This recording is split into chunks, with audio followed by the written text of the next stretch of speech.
your elements that enable you to know what is it that I want to do? What is it that I want to accomplish? And when you are young, that can be difficult to determine.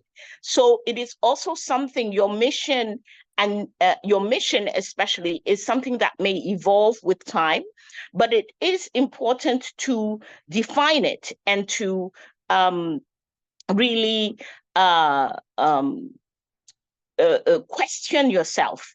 There is a wonderful exercise which I use, which is from I learned from Stephen Covey's 7 Habits of Highly Effective People, which is to imagine yourself after you have passed on, after you have left this life. Um, the day that you are leaving and that people are celebrating you, imagine what is it that you want them to say. What is the most important thing that you would like your family to say?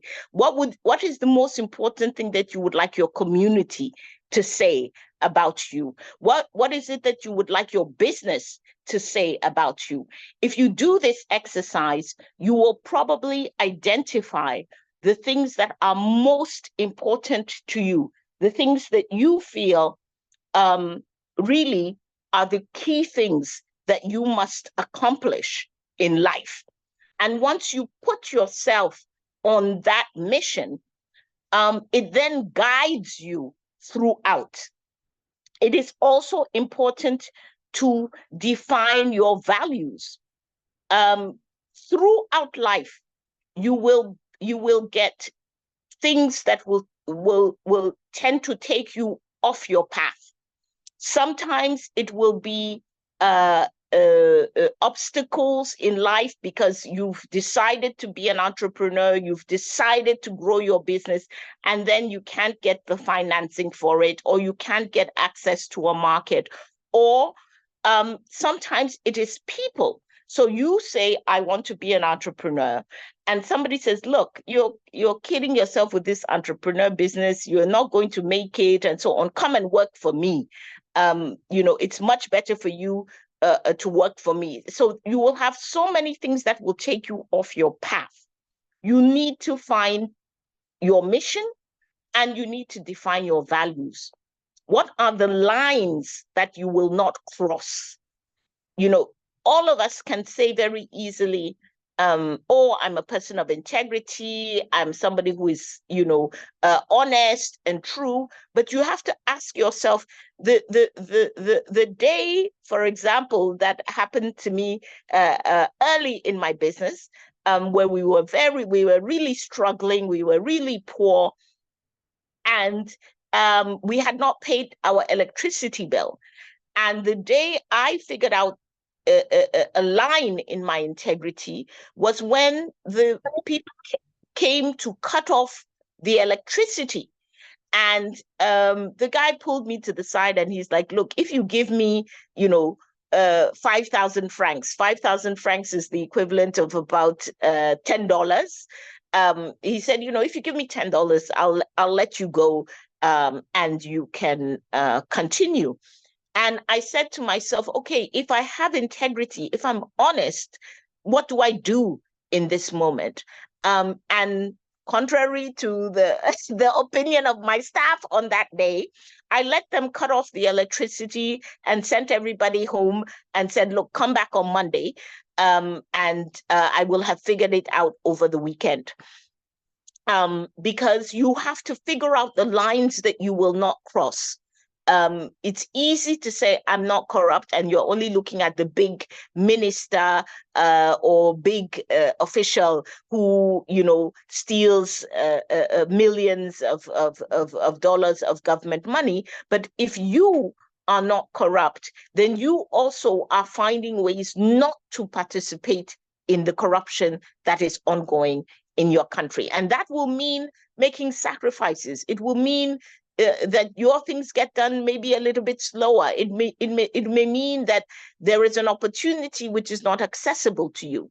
You have to define what your values are. One of my values is to build the people who come in contact with me. I want everybody who comes in contact with me to leave feeling stronger, feeling that they have become more powerful in themselves. So I check myself in my interactions with people. Am I building that person up? Does that person leave the interaction with me, whether it is a long-term interaction, so my employees, my family members, and so on, or whether it is an interaction where I just go to the store and buy something? Does that person feel better about themselves in their interaction with me? I don't succeed every day, but that's my value, and that's what I check myself against. So defining your mission and values is very, very important, because that is what will guide you in your leadership.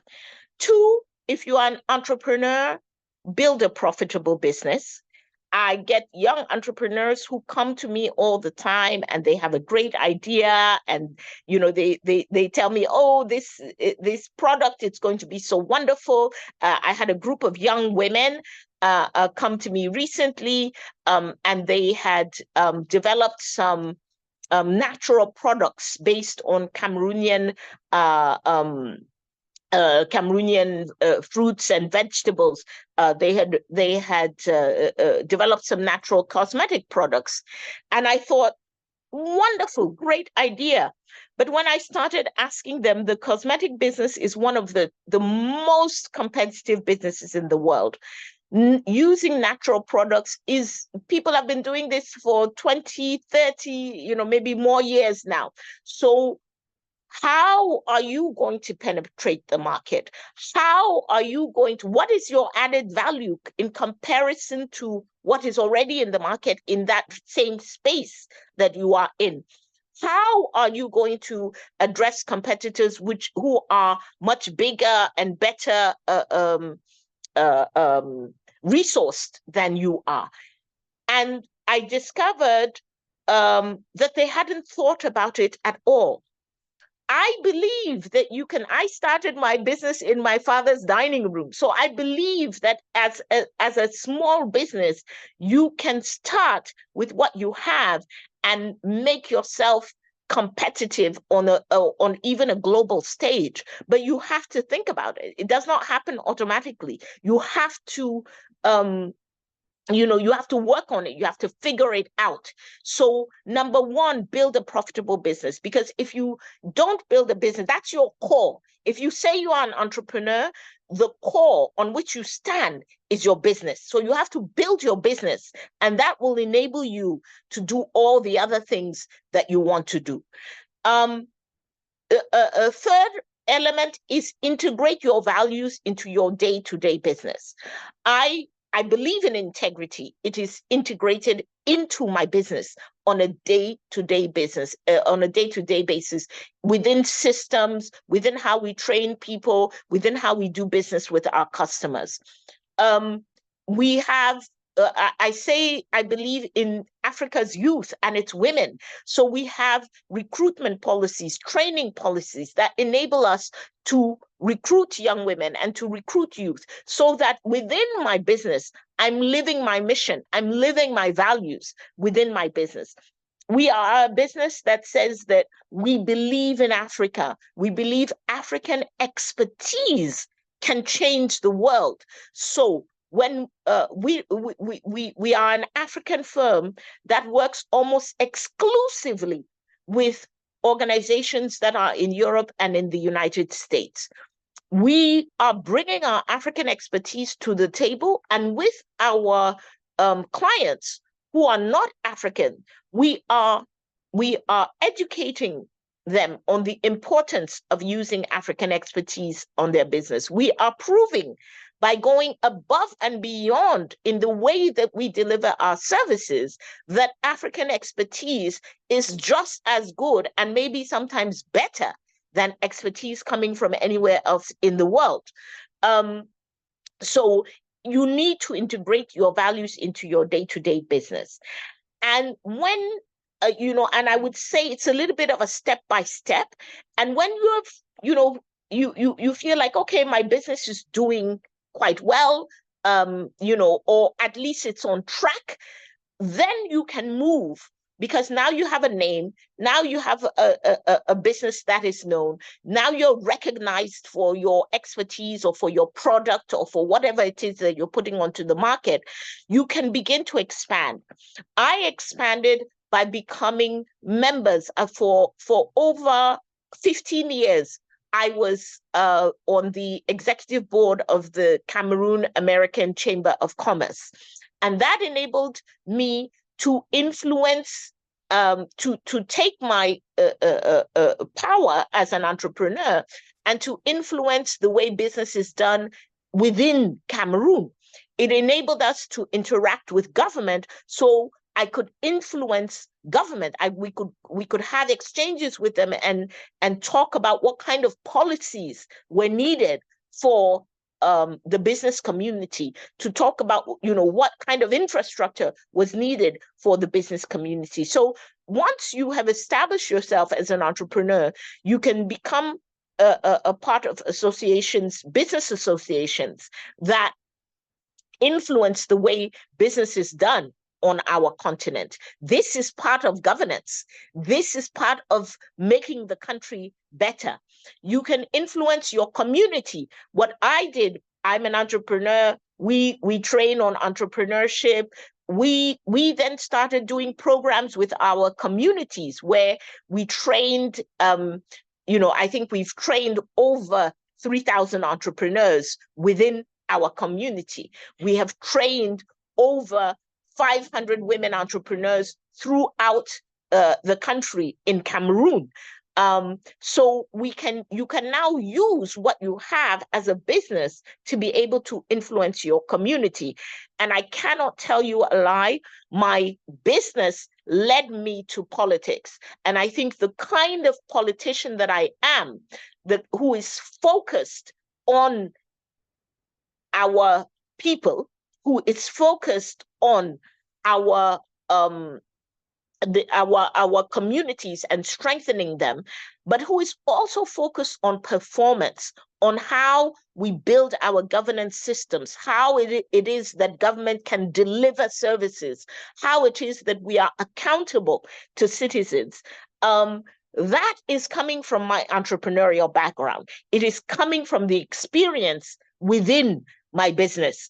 It is shaping very much the kind of politics that I do. Once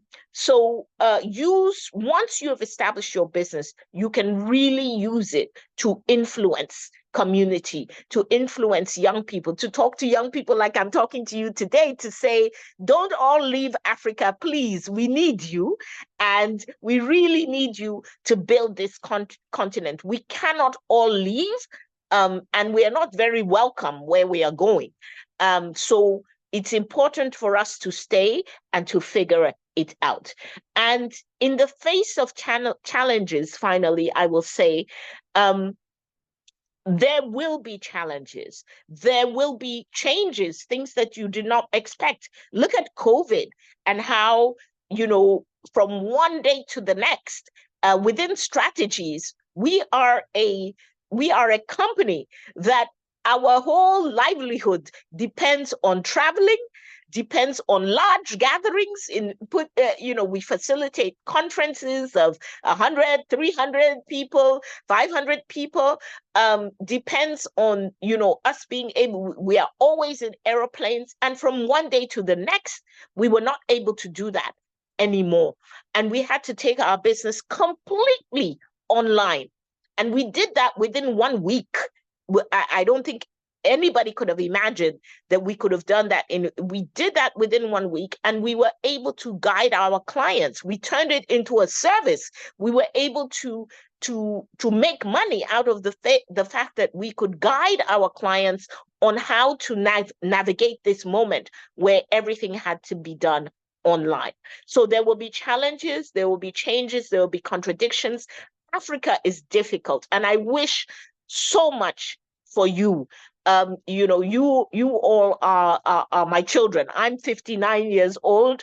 I'm in the group that's on its way out.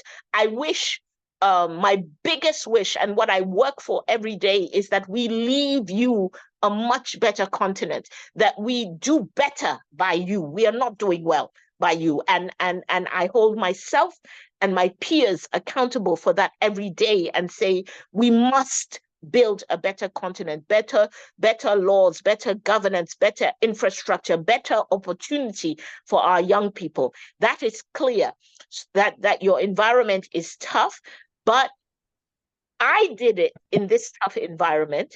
You can do it in this tough environment. And I think you've done a wonderful step by joining this organization where you can learn, where you can share, and where you can build your ability to be a transformational leader as a young African. So I'll just end with, you definitely can do it. Thank you. Thank you so much, Ma. Thank you so much, Ma. Do you have questions for Her Excellency? If you have questions, you can raise your hand before we go to the panel session. She's likely not to be around during that session. Please, if you have questions, raise your hand so you can ask your question.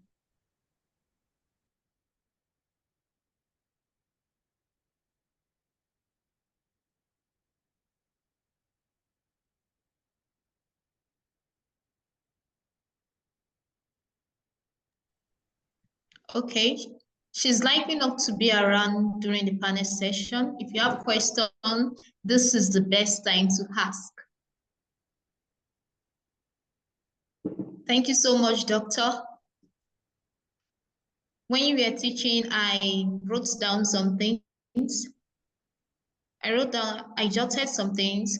You spoke about how we can integrate our personal values into our businesses.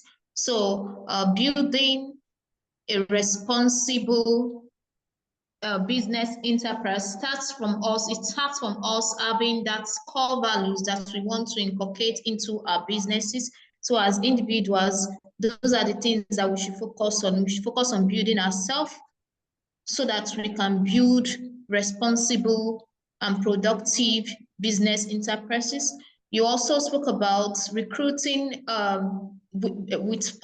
recruiting people based on the policies that enables Africans to strive in societies.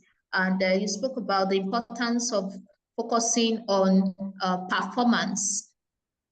Thank you so much for bringing up this point.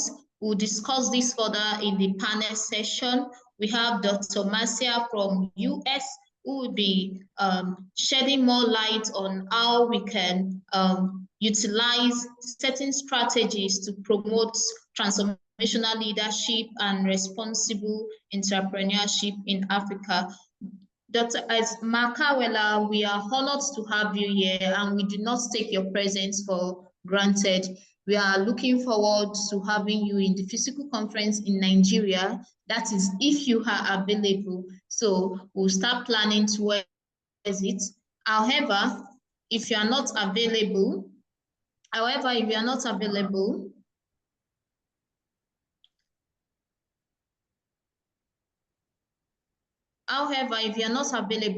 you'll be joining us virtually. If you are not available to attend the physical conference, you'll be joining us virtually. We really appreciate your time, and we do not take it for granted. Thank you once again for accepting our invitation. Also, we want to appreciate you for the works you've been doing, your social impact projects, and your contribution to community development. It is an honor to present you an award for your contribution to national development and all you've been doing in promoting African enterprises. This award will be given to you in the physical conference in Abuja in October. So if you are not going to be available physically, we'll send it through our partner institute in Cameroon. We have the person of Stanley Ngole. is the Executive Director of 10% Africa Organization. So we are looking forward to having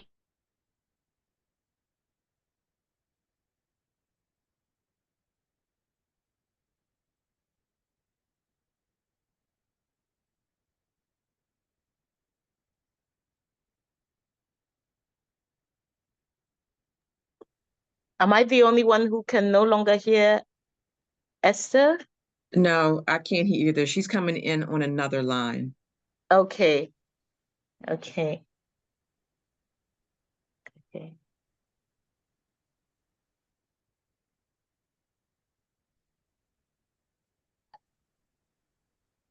So thank you once again, Excellency. We really appreciate you. Okay. Thank you. It was a pleasure. And yes, hopefully we are able to continue. Congratulations on your initiative, and all the very best. I will stay for a little while longer. I would love to hear the beginning of the panel, but you are right. I will drop off somewhere along the way. Thank you so much.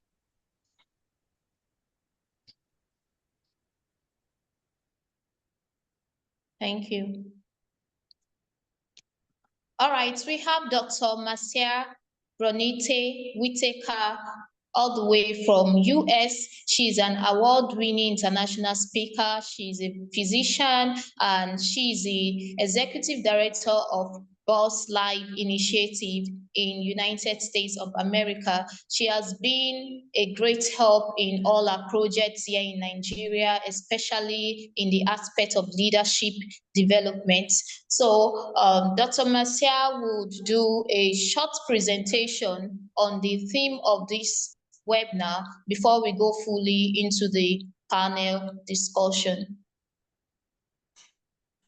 Awesome. Thank you so much, Adelana, and welcome everybody. And Dr. Kawala, it was a pleasure to hear you and to get the nuggets that you dropped for these young people. I'm also in the older realm of things, but the thing that you said stay and build.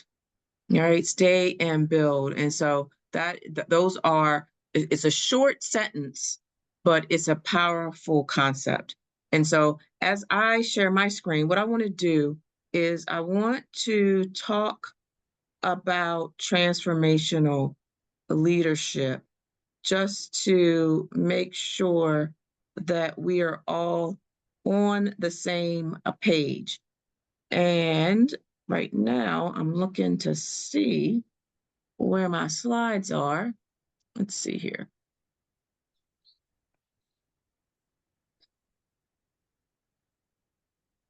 There they are. So we're going to start here, and I'm going to share my screen.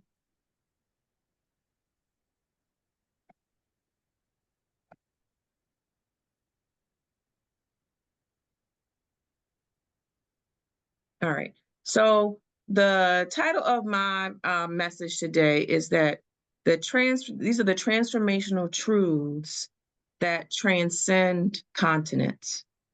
And the same issues that you are facing in Africa are the same issues that we face in the United States. Okay, there may be some tweaks, there may be some little some things that are different, but the core parts of transformational leadership are the same. Okay, and so I wanted to just kind of stay here just for a moment, just to talk about what transformational leadership is. And it is a leadership style that raises one another to a higher level of morality and motivation. Kawala, she mentioned that the first thing you do is do your mission and your values. And so it is those values that are going to take you where you need to go. And it's also going to be those same values that are going to take those who you are leading to the next level.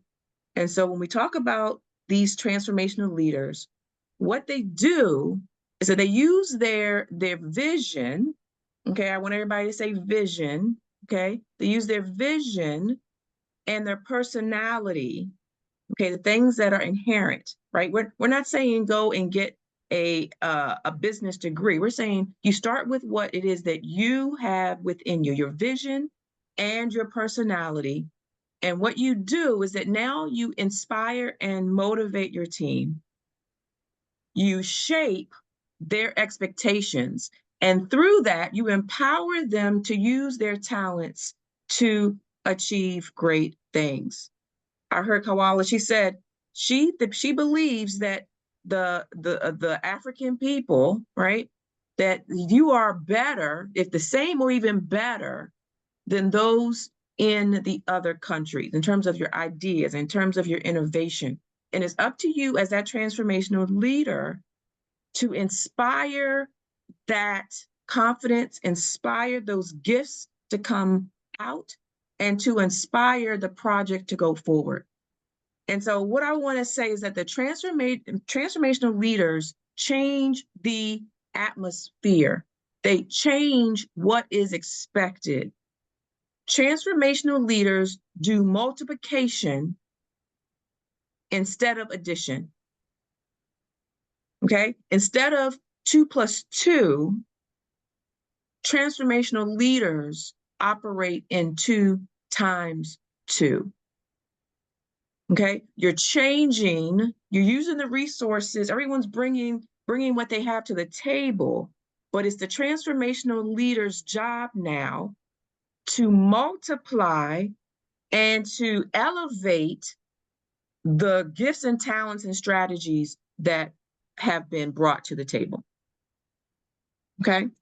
So we're talking about the transformational mindset. So I am a physician. I'm also a life coach, but I'm also I have a certification in transformational change. Okay, transformational behavior change. And what that means is that one is that we have the ability to inspire others. Again, with the vision, you have to start with your mission, your vision, and your values. Okay, if you have not written a mission statement, get to that today. If you have not written a vision statement, get to that today. If you haven't identified what your values are, get to that today. All right, the second thing is connection. And you must develop relationships with other people and encourage and empower them to reach their full potential. Adelana, we met on social media. She reached out to me, she commented on some of my posts. She asked me to come to do a presentation a month or so ago. And then she asked me to come here, the same way that Wallah got here, right? Adelana, she used her relationship building ability and just her being who she is in order to make connection. And that's how now we're building relationships. Okay. The third thing is innovation. And that is a focus on stimulating curiosity to drive innovative thinking. I love that there are lots of young people in the room. I love that there are individuals who are working behind the scenes, because the young people, both in Africa, but in the United States, that is where the innovation is going to come from. And so we have to be able and willing to either to allow that framework to happen, and sometimes to step aside and allow the young people to do what y'all do. Okay? But we need you all to move from the NEAT, okay, non-employed, non-educated, non-trained, to now get to a place where now you are ready and empowered and able to take that next step. We're ready to step aside. We just need you all to be in position. Okay. And then the fourth thing is to lead. Okay. And to lead by example, to model those ethics, those values, to model that mindset, to model the behaviors, so that those that are coming behind you not only can hear what you say, but they can see what you do, and they can walk in your shoes. Okay, so what I wanted to do, I wanted to leave you with how transformational leaders do what they do. Okay, we've heard about how to exercise transformational leadership, but I want to go back to just the core of how to become a transformational leader. Okay, the first is to develop communication skills. Okay, I want somebody in the chat to tell me, actually unmute, tell me what % of communication is verbal communication. Take a guess. Dr. Marcia, please take that again. Say it again. Please take that again. The question? Yes, please. Yes. What % of communication is verbal?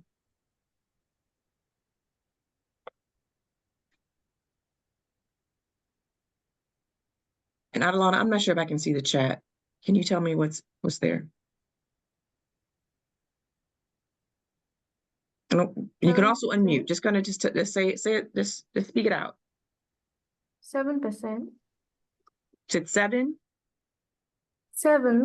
7%. Okay, someone else. Thank you. Is it Thalia? Mm-hmm. Hey Seth, what do you say? Say about 10% of communication is verbal. 10%.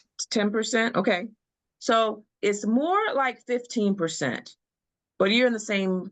It's low, right? Most of the communication is nonverbal, body language, tone, speed, all of that. Okay, so not only are we dealing with the verbal, okay, we also have to deal with our nonverbal communication, and a lot of times we forget that. Okay, but through the communication, now we can inspire others and motivate them to adopt the vision. Okay, the next one is setting goals with high expectation. A lot of times we dummy down and we are content with just meeting the standard. But visionary leaders, transformational leaders, always have goals that require them to go beyond their comfort zone. And they do the same thing with those that are following them.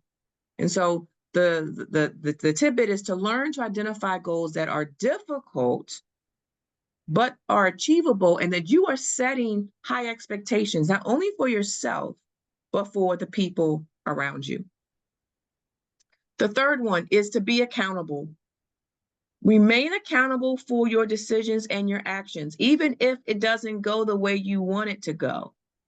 Own that, and then use it, because that learning tool, that learning moment is going to help you now make a different decision later. And when you are accountable, it allows others to trust you and to be confident in you. I also share the mission that was said earlier about I want folks I have high integrity and I value relationships, and I want to make people better that come into contact with me. And I try to stay as accountable as I can. Okay. The fourth one is to practice active listening. Okay. That's a skill that transformational leaders need so that you can better understand your team, that you can encourage everyone to bring their ideas to the table, and allows them to now, for them to execute the vision that you've put in front of them. We must study other inspirational leaders. Wallah, again, I'm just going to say thank you for sharing and for being who you have been through the years, because what you are a force to be reckoned with. And it is so inspiring to say, you know what, there's a change maker. There's a glass ceiling breaker in the room. Take a look, dive deep into her story, and learn from what gems she is leaving us. Okay, And then the last one, I think it's the last one, is build relationships and collaborations. Okay? Those relationship building, those connections. She said, stay and build. Okay? Part of the building process is building yourself, but then you have to build others. And in the process, you're now building relationships. And then you have to be ready when it's time to collaborate. And a lot of times the collaboration is not going to come and knock on your door. Okay. Frequently you have to reach out and say, hey, I really enjoyed that. I would love to collaborate with you. This is what I'm thinking. What are you thinking?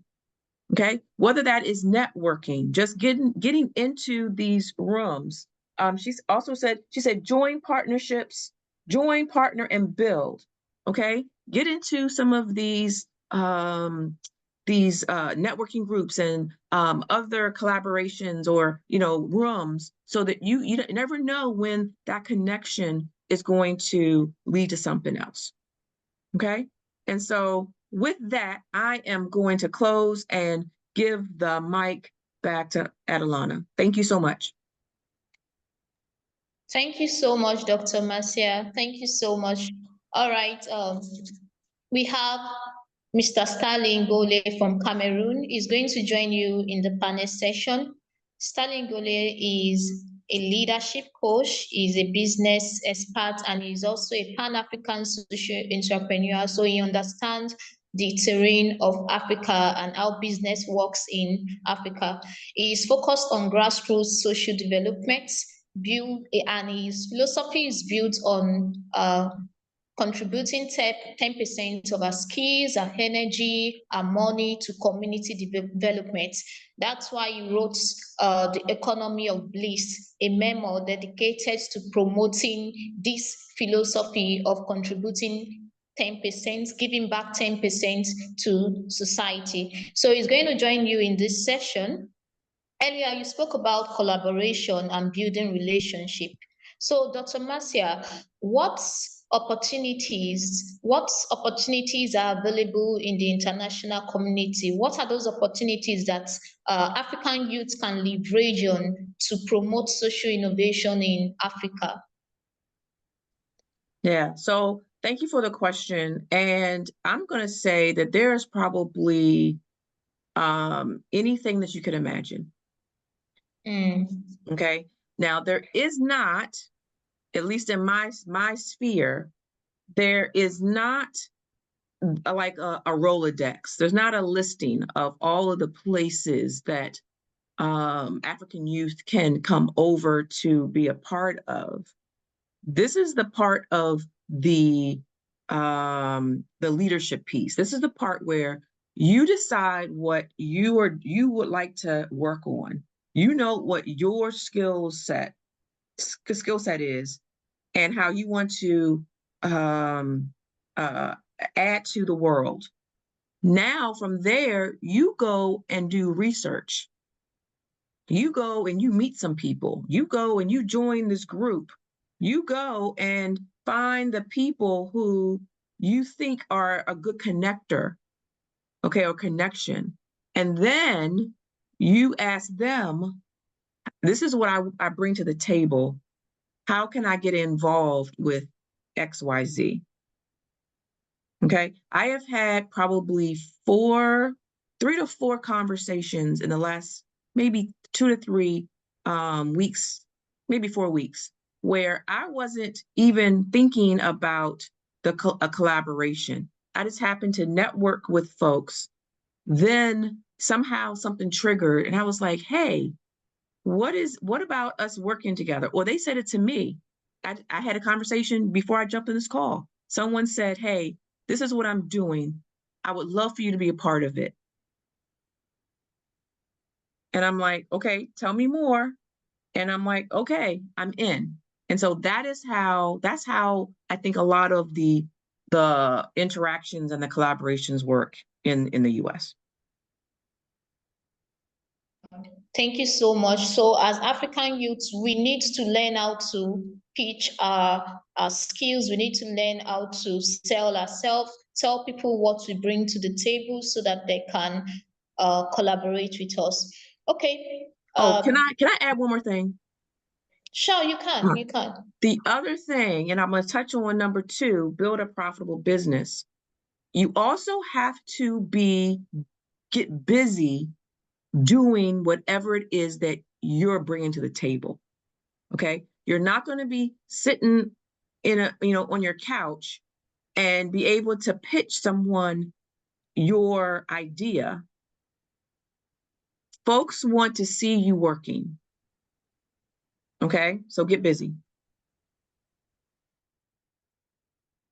Okay, people want to see results. Some people want to see results before they invest in what we are doing. So beyond pitching what you can do, we should also get working with the little resources and opportunities that we have access to.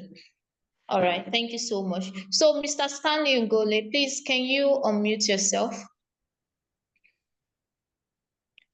You are used to the African environment. You've been doing businesses in Cameroon and all, and there are individuals who are interested in starting up a business and investing in other opportunities, international opportunities that will help them grow professionally and personally. So what are the challenges? What are the challenges you've encountered as a social entrepreneur in Africa, and how have you been able to overcome these challenges?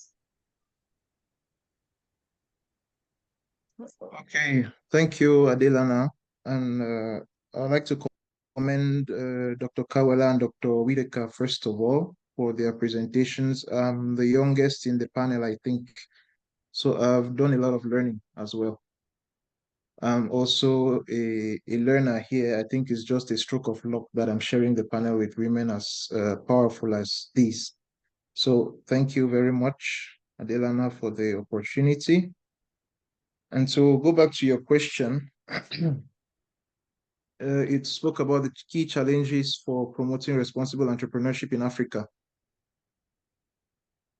I think Africa has limited access to finance. That's one of the first things that we are facing in Africa as challenges. It's very complicated for African entrepreneurs to have access to finance. So starting a capital-intensive business, especially in Cameroon where I am, is practically impossible if you don't have some form of backup. It is very difficult. So most people are forced to start very small, and starting very small, it takes a lot of energy. You know, money is energy. So if you cannot have access to money, you have to spend some other form of energy to be able to make your business take off. So a lot of African entrepreneurs are faced with that challenge, and most of them not knowing how else to invest in their businesses beside pouring in cash.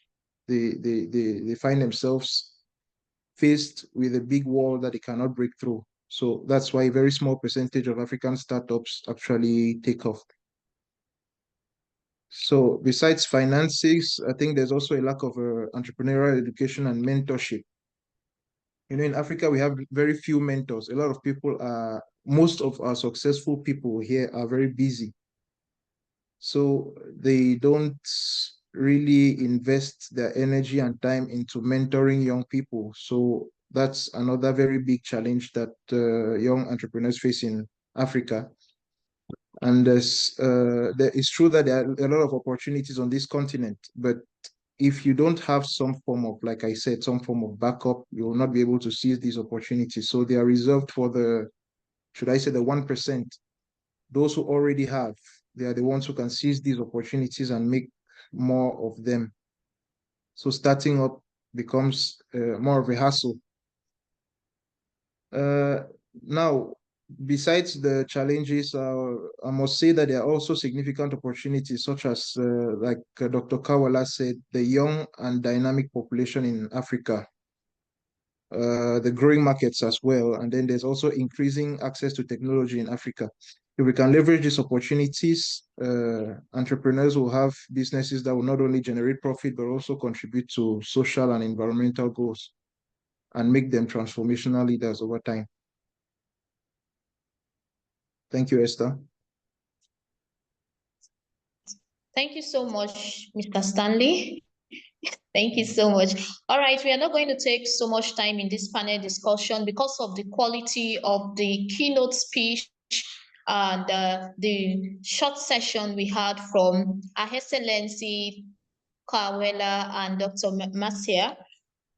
If you have questions, please, you can raise your hand and you can send your questions through the comment section. This is the opportunity to speak with mentors you would not have access to ordinarily. So ask your questions now. If there's something bothering you, you have a startup, you're struggling and you are looking for a way forward, this is the opportunity to ask your questions.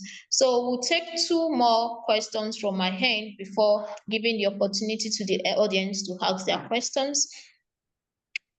How have you been able to promote transformational leadership? Mr. Stanley, I figured out through your profile, I figured out that you run different businesses. You are into real estate, you are into consulting, you have this ED Group Africa, and you also run a not for profit organization. So how have you been able to navigate between this balancing, how do I put it? How have you been able to balance your leadership prowess, being a leader in the business world, being a leader of a non-for-profits? How have you been able to how have you been able to lead this initiative? And what is your motivation? What is your motivation? Thank you, Esther. I think the answer to this question might be a bit long, so I'll try to summarize as much as possible. But what I must say is that all of this started from an existential crisis. I don't know if there's anybody who doesn't know what an existential crisis is. I had an existential crisis much younger in my life, and I was thirsty for a sense of purpose. I wanted to know why exactly I was here. Because if I didn't have a mission, if I did not know why exactly I was born and what I'm up to on this planet, if it's not about roaming about and looking for what to eat and what to drink, then I had no business here. So I faced an existential crisis much younger in my life, which led me to really search for a sense of purpose that was going to drive me for the rest of my life. So as a student in the university, I was moved to start a business.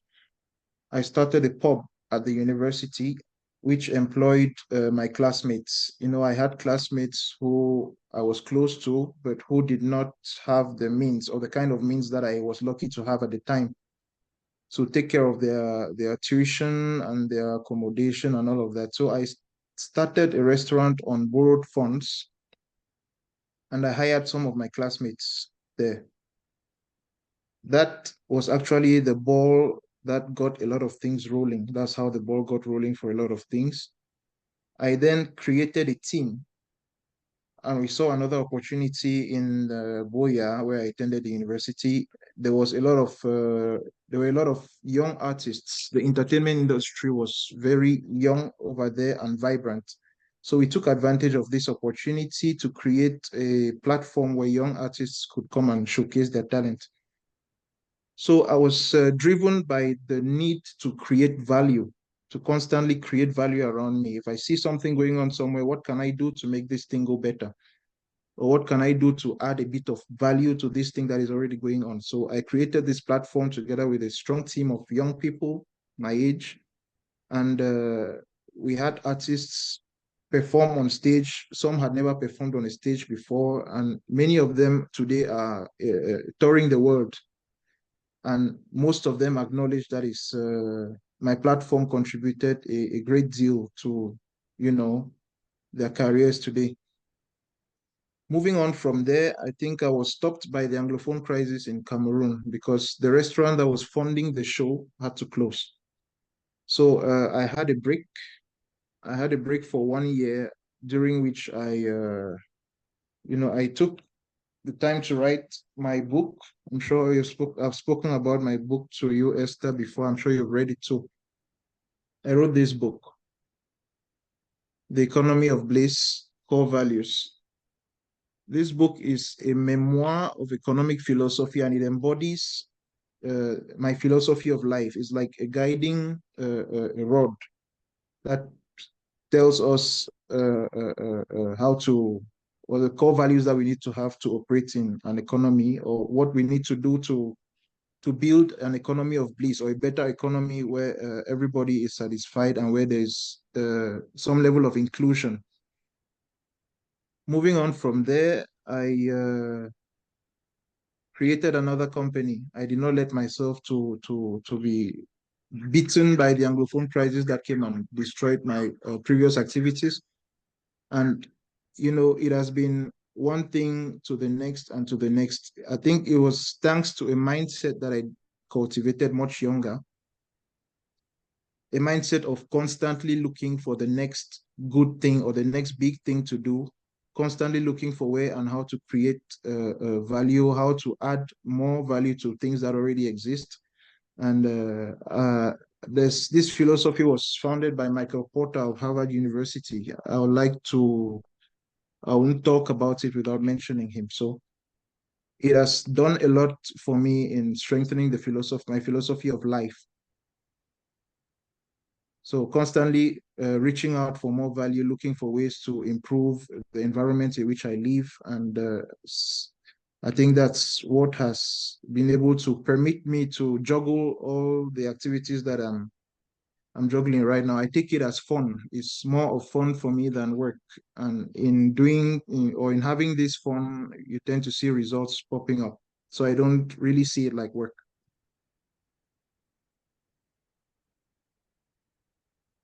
Thank you so much. When you were speaking, I noticed some things.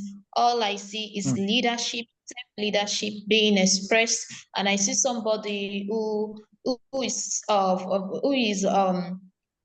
motivated to change things in society, and that is what social innovation is all about, creating change in society no matter how small it is. Now, I'm going to use Nigeria as a case study. In Nigeria, most youths are not encouraged to embark on entrepreneurship and social innovation because of government policies, because of poor government policies that are not in support of their small businesses and all. So how can we as individuals scale our businesses in the midst of policies that are not encouraging our enterprises? And that is why you see most Nigerians, I don't know if it's same in Cameroon, that is why you see most Nigerians, all they want to do is to take loan and travel out of the country. It doesn't matter if they are going out of the country to clean or to do any other thing, or to make air, or to do any other thing.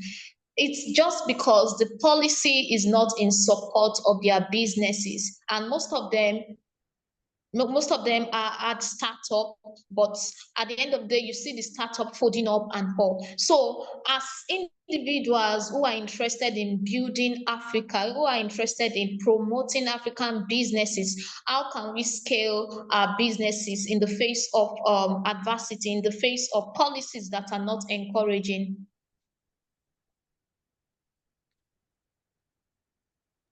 So I'm not sure, was that question for me or didn't matter?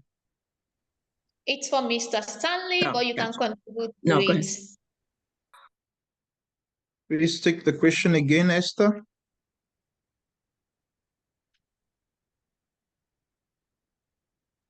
You are on mute. Sorry about that. Okay, I said as Africans who are interested in investing in Africa, promoting African businesses, how can we scale our businesses in the face of adversity and government policies that are not encouraging our businesses? Okay, how can we scale our businesses in the face of adverse policies? Here, what comes to mind is the concept of grassroots power. government policies might be what they are, but at the end of the day, the power resides in the hands of people, because even the government is made up of people.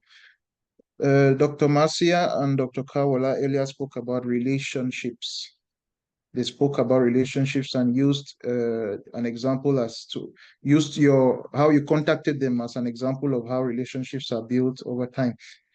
And Dr. Marcia equally spoke about being busy. She said you should be valuably busy so that people can see that you're doing something, and then they may be moved to join you or to support you. So government policy might be a hindrance to scaling businesses in Africa, but if entrepreneurs could know how to embody value and how to build valuable relationships, this problem is really not going to be that big. It's not going to be that serious. Now, if you can do something that is, or if you could start a business or come up with an innovation that is actually valuable, trust me, there's always going to be somebody who is going to recognize the value in what you're doing and is going to want to partner with you. Dr. Kawala spoke about integrity. If you're doing something of value with integrity, there's no way you're not going to have the right partners to forge ahead. At some point, even the government is going to start tailoring its policies to support you. So it's true that policies affect our businesses to or our abilities to scale our business to a certain extent, but you know, to every force there's a reactive force. If you can put up a defense or this defense, you will be able to counter the negative effect of government policies on your ability to scale your business. So it's just about you doing something of value and you being able to build and maintain the right relationships. Thank you Thank so you. much. And resilience is also part of it. If you want to scale your business in Africa, you have to be resilient and You have to be tenacious. resilient. Yeah. Dr. Marcia, do you want to add something to that? I do. And I'm going to just to add to what Stanley mentioned, and I'm going to say just a little different. It's a multi-directional approach. Okay, multi-directional. So he mentioned just saying, if you have an idea and you believe in it, keep going. But then there's also the governmental side of it. And in addition to developing entrepreneurship, there's also the need to develop folks who are looking to step into the political arena, who are looking to be maybe the first from their area to be part of the folks who are making the decisions. Okay. And there's also has to be a belief that you can make change. Okay. You can make change. And you just need to kind of keep moving. And there needs to be a collaboration. If you have someone, think about if you're going to make dinner, right, or a potluck, somebody, what we call it here in the U.S., someone's going to bring a meat. Somebody's going to bring a side dish. Someone's going to bring dessert. Someone's going to bring the drinks. When we have people within their diversity bringing something different to the table, and you have that transformational leader, as I mentioned earlier, who can now bring everything together and multiply as opposed to addition. Now this is the substrate for getting to the next level. All right, thank you so much. If there's anything I took from your conversation, from what you just said, is that we should focus on building the capacity of emerging politicians.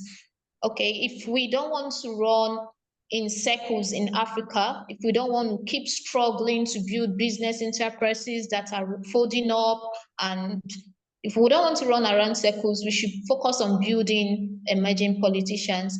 And this is what most organizations are doing in Nigeria. We have SPPG, which I'm a student. SPPG is School of Politics, Policy and Governance, where I met. That is where I met Her Excellency Wallah. So we have organizations committed to that. Even we ourselves can focus on doing that. There are two issues that I discovered from this webinar. There are two major issues that made me to start thinking.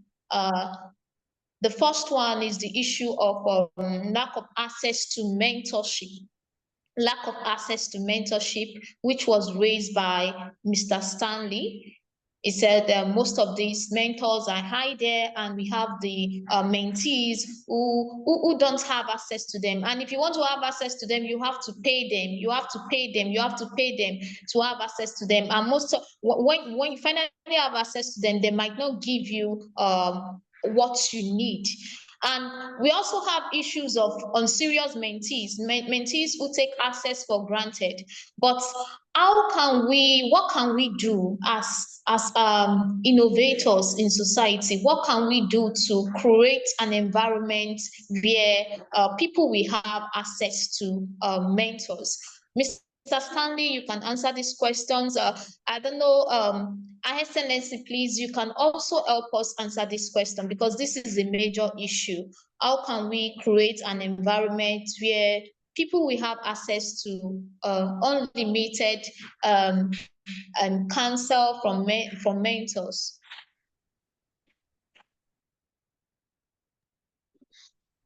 If Her Excellency is here, I'll beg her to give us an answer to this question. She's very, very much better placed than I am to answer it. Thank you.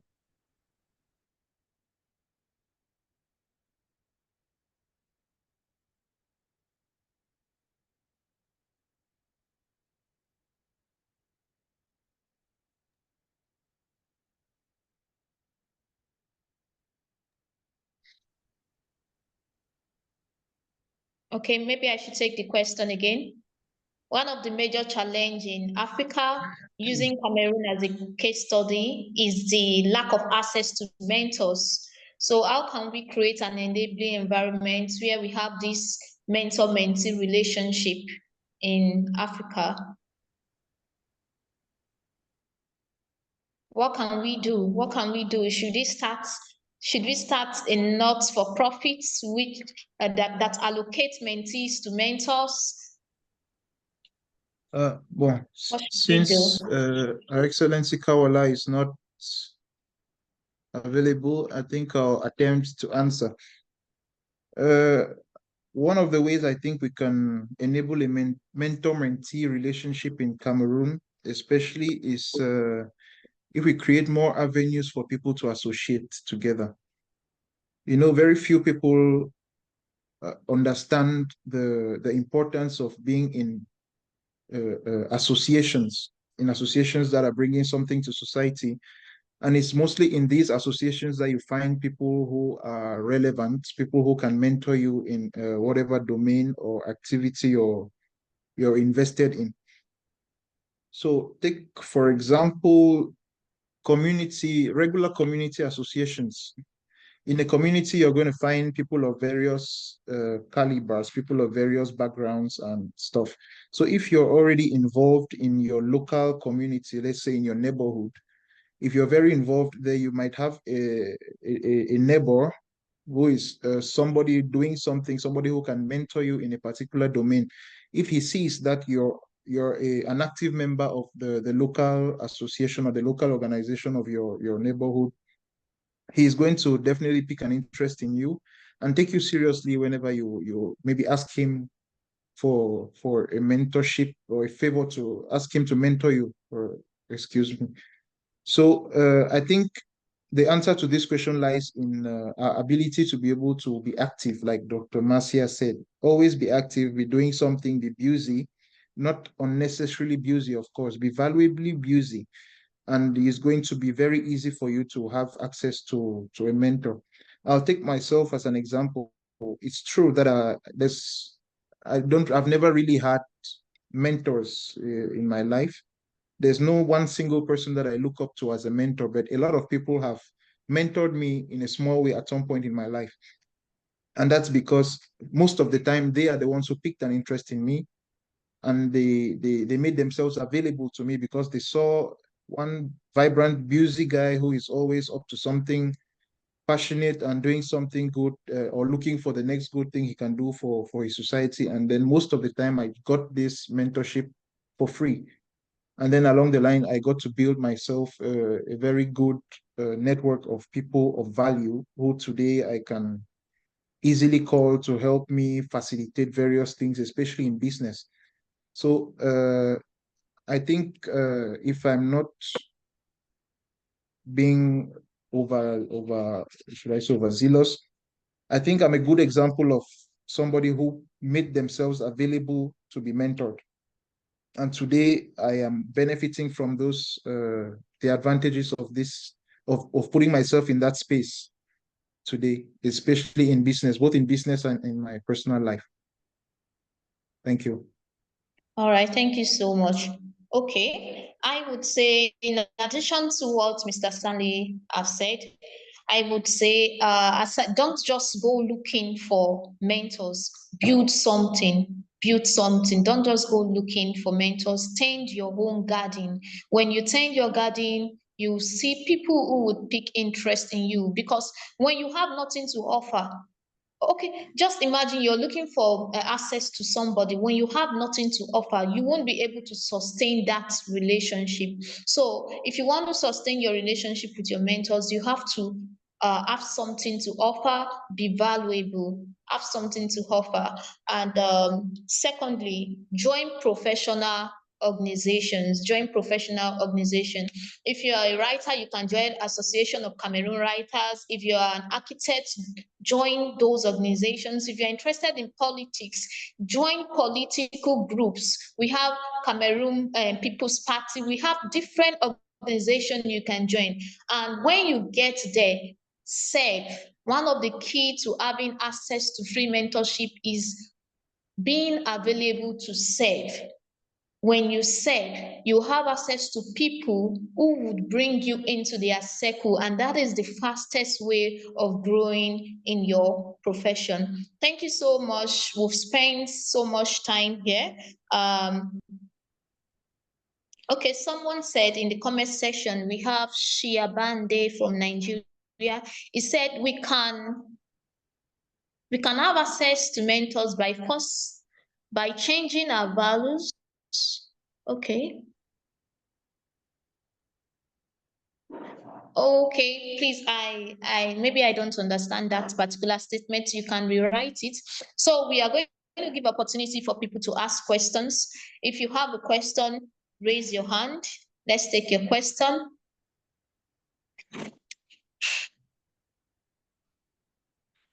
If you have a question, just indicate. Let's take your question. Adelana, can I comment as well? Yes, you can comment. Okay. I wanted to also bring some clarity on what Stanley said. There are two types of mentorship. There are those who you would go and potentially ask, right? You say, you know, can you mentor me? Right. And I understand that's a little bit more difficult in Africa. Okay. But then what Stanley mentioned is something that is called your champion. Okay. When people see something special or something that reminds them of themselves, or see you doing something, seeing you trying, they will say, hey, come here. I want to pour into you. Okay. When you have champions, they're the ones that speak your name in rooms that you have never been in. Okay. And in order to get a champion, what you do is the same way when Dr. Wallah, she was talking about have a profitable business. You have to stand out.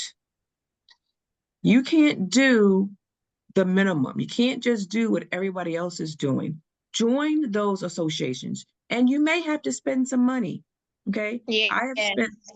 I've spent lots of money on mentorship, or I should say coaching. Okay. But there's some some relationships that I've had is just because I showed up. You know, I showed up on camera. Okay. I raised my hand and asked a question. I was interested. I put something in the chat.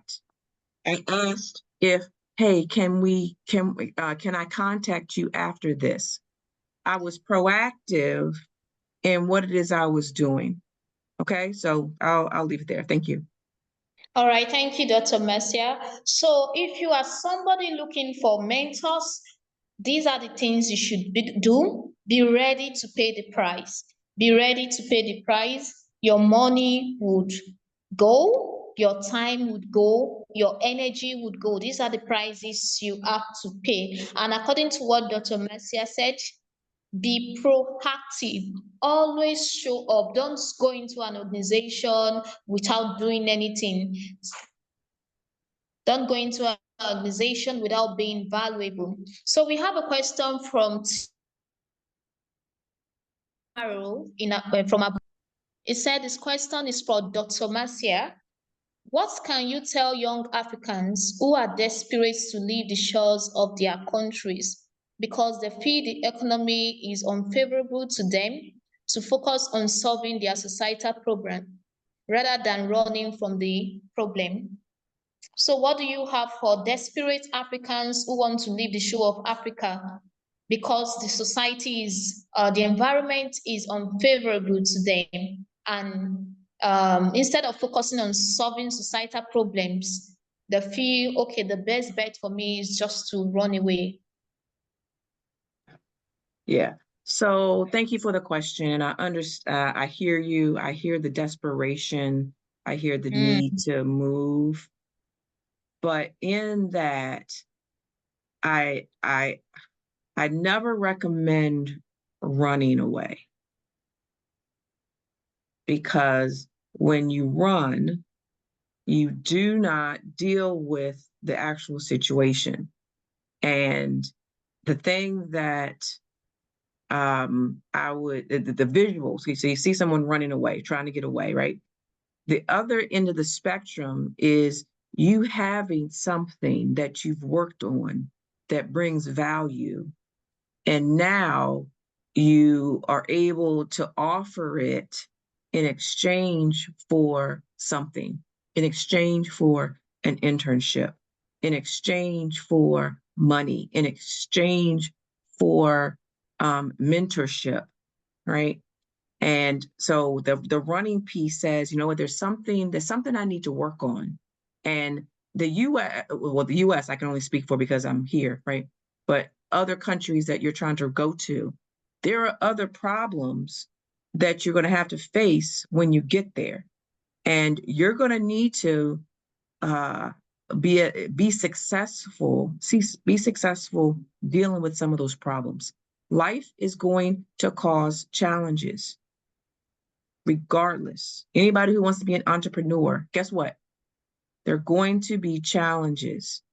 What's going to determine your success is how you're able to handle the challenge in front of you. Amazing. Thank you so much. Thank you so much. Instead of running away from your fears, face your fears instead of running away from your fears. So we're going to take comments from the audience. We're going to take comments from the audience. If you have something to say, a comment, what you feel, how this event has changed you, how you felt before joining the program, and how you're feeling now. If you want to share your experiences with us, just raise your hand and we'll unmute you. All right, we have a comment from Shia Bande. He said we can encourage mentor and mentees relationship by firstly trying to change our focus, have a reorientation, and attitudinal changes. People's interests have changed a lot in our climes.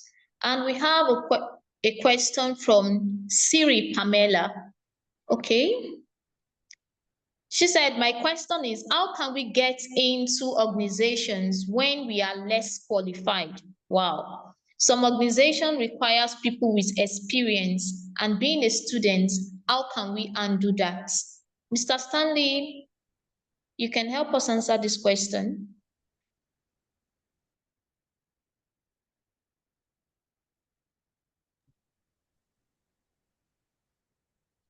Okay, let me take the question once again. She said, how can we get into organizations when we are less Yeah. qualified? Some organizations require people with experience and being Yes. okay, being a student, how can you get into an organization when you're less qualified? I think you're a student because you are trying to get qualified.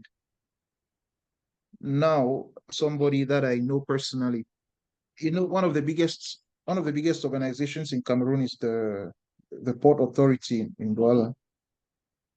She worked after school, that's when she finished her education in the university.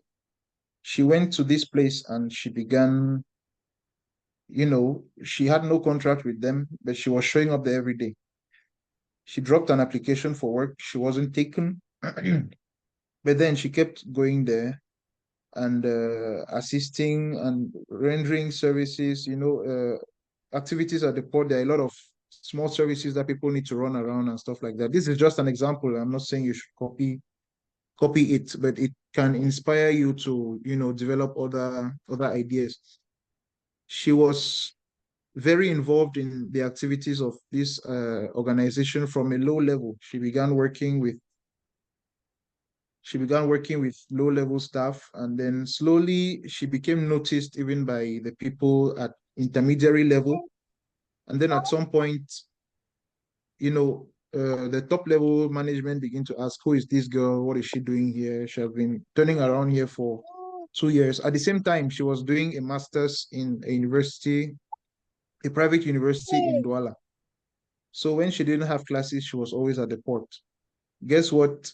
3 years later, after turning around the port for 3 years while simultaneously receiving her education, she was employed. That's 1 year after her master's degree, she was employed in the Port Authority of Douala because they had seen her input. They had been seeing her for 3 years, how she's been helping on an informal, non-contractual basis. And so they felt obliged to give her a contract, and she became a financial staff in the Port Authority in Douala. That's to tell you that if you're of service, they're always going to need you somewhere. Always.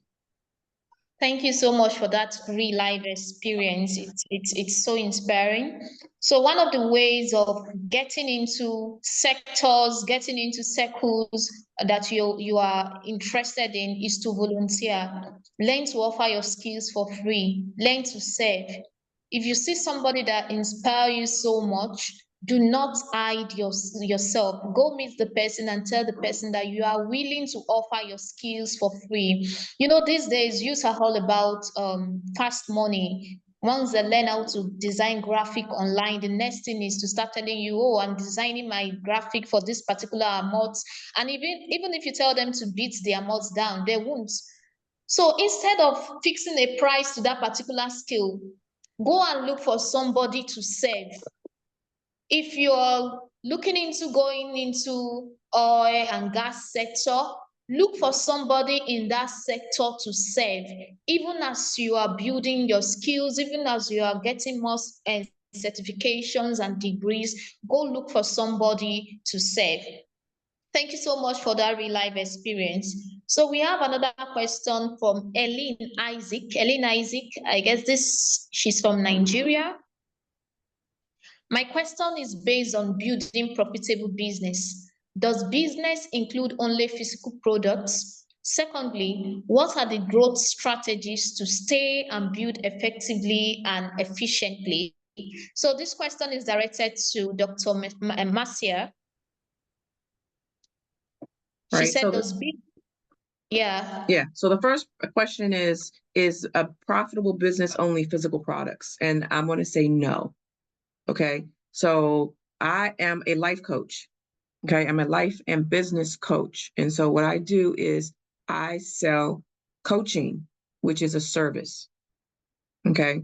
So this goes back to what it is that you're good at. What is it that you're gifted in? What is your vision? Figure out whatever that is. It doesn't have to be a physical product. And then the second thing is, what are the growth strategies to stay and build effectively and efficiently? So I am going to tag Stanley or Adelana into this one. For those that want to stay and build in Africa, what do you do?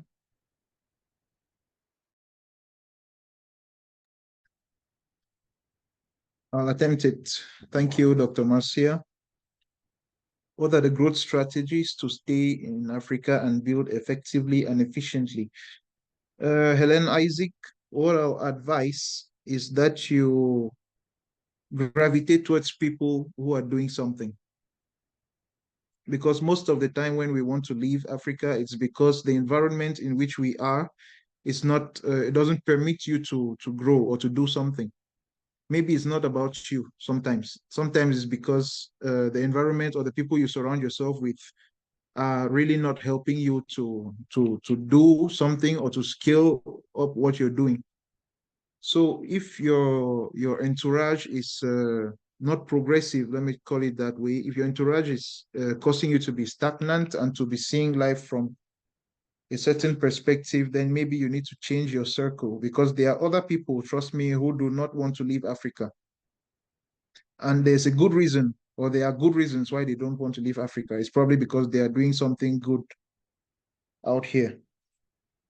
So what I recommend is that you look for such people and then offer them something. Don't look for them and ask for something. Look for them and offer them value, and then they are going to want to, or they are going to inspire you to want to stay back in Africa, because there's a lot going on here. I, for one, for example, Cameroon is a difficult country, but there's no way I'm going to want to stay out of Cameroon. I love to travel. I love to go out and visit, but I love to return to my country and build right here. All right, thank you so much, Mr. Stanley. So every one of us here, this is something we have to go home with. Change your circle. If you're in a circle that is not encouraging you to be and to do more, if that circle is all about, yeah, I want to run from this country, I just want to go, I just want to go. The truth is that mindset of running, if you live with it, when you go to US, when you go to UK, if you are faced with challenges, you will still want to run. So instead of running from that problem, see it as an opportunity to start up that business, to start up that social impact program, to start up that firm. So this is your opportunity to create solutions to societal problems. For me personally, I see the problems in Africa as the opportunity to make money, to make impact, to influence the people around me. So instead of running, face your fears and take advantage of it for your profitability. Thank you so much. We have come to the end of this session. We really want to appreciate Her Excellency Kawela for staying this long in today's meeting. It's been 2 hours of impact, 2 hours of value, 2 hours of I don't know, the destiny transforming sessions. We want to appreciate Dr. Marcia from US for honoring our invitation and for sharing so much valuable insight. We also want to appreciate our partner, Mr. Stanley Ngole of 10% Africa, for staying and sharing valuable insight in today's meeting. So we are going to take your last words for the youths. You're going to take your last words for the youths, those that will be joining us, those that are not on this session, because we're going to share this session on YouTube and other social media handles. So what is your last word for the African youths? I will jump in and say, start with your mission, your vision, and your values.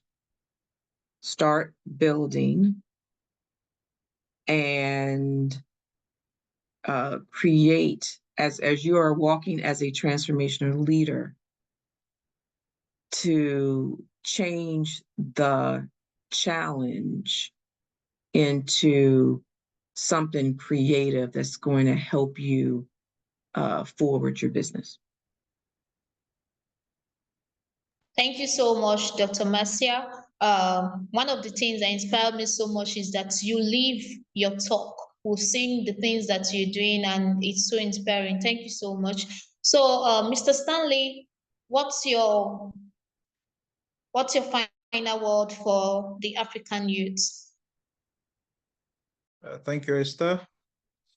My final word for our listeners and for whoever is going to watch this later, we've spoken so much about getting started, about setting goals, about having a vision. But I also like to add that what we should always bear in mind that what we consume is what consumes us. And when I talk about what we consume, I'm talking about the kind of things we watch on TV and on social media, the kind of books we read, the kind of people we listen to, and the kind of spaces we find ourselves in.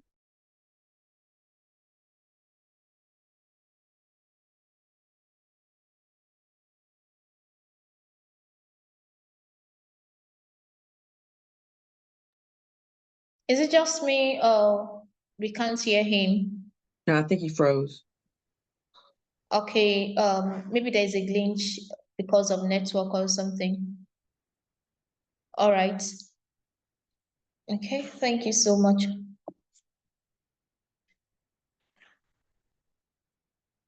All right, while we wait for him to get it fixed, I just want to encourage everyone here, especially our listeners, that if you want to see transformational change in society, if you want to see an African with all you admire in every other country, it starts with you. It starts with you. So stop postponing your dream. Go home, write down your vision statement, your mission statement, write down your core values, and build an enterprise with it.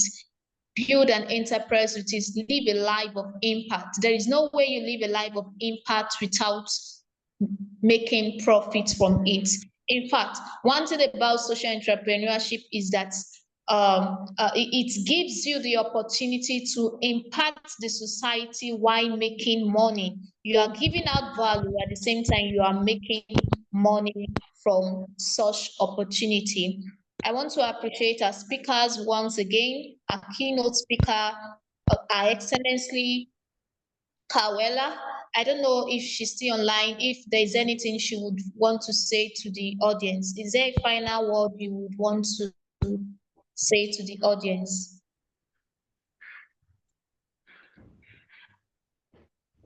Okay.